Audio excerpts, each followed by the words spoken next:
Bom, os jesuítas são praticamente uma resposta à crescente explosão de protestantes na Europa. Então, essa ordem ela foi fundada nesse contexto, né, para combater o protestantismo. Incentivava aí evangelismos, né, e missões.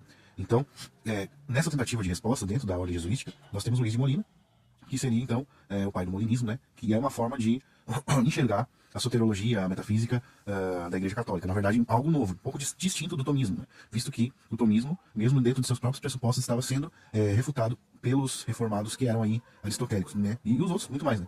Mas os reformados aristotélicos, mesmo usando os próprios princípios dos tomistas, usando com eles a escritura para dar suporte à sua visão de mundo, conseguiam aí refutar os católicos. Então, Molina aparece então com a ideia do conhecimento médio, e na verdade não é uma coisa nova.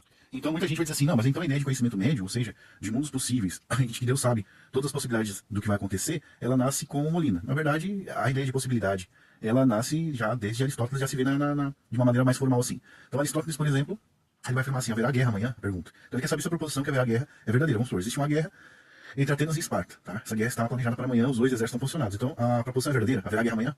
Então a gente pode afirmar com certeza que haverá guerra amanhã? Não, porque amanhã pode acontecer muitas coisas, né? Um terremoto, muita coisa pode acontecer e impedir a guerra. Um dos dois enviar um mensageiro para impedir a guerra, descobrirem que outro grupo de inimigos está querendo invadir o país inteiro da Grécia e eles terem que se aliar. Então a proposição haverá guerra amanhã pode até ser provável e possível, mas ela não é necessariamente verdadeira, né? Nós não podemos afirmar com certeza, porque nós não sabemos o futuro.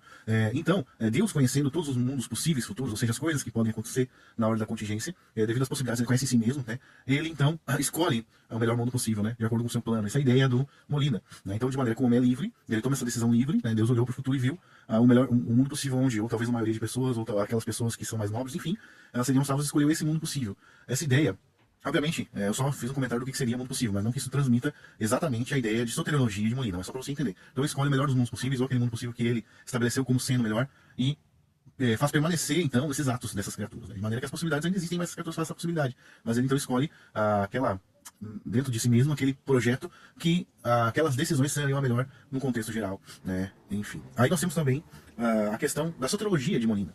Molina, então, acreditava que a salvação é como se dois homens estivessem num barco, né? Então, esses dois homens, né, representando Deus e o homem, né, para chegar até uma margem, algum lugar, onde representaria ali a salvação. Então, esses dois homens estão remando num barco, e os dois devem cooperar para que eles cheguem até o outro lado. Mas o homem pode cooperar com Deus, no caso, remar para o mesmo lado que ele, parar de remar, e aí o barco ficando em círculo no mesmo lugar, ou remar ao contrário, né? Então, você percebe que a salvação, a soteriologia de Molina é uma soteriologia meritória, né? Diferente do calvinismo, obviamente, diferente do protestantismo, que é monergista, né? Tanto os luteranos quanto os calvinistas são monergistas.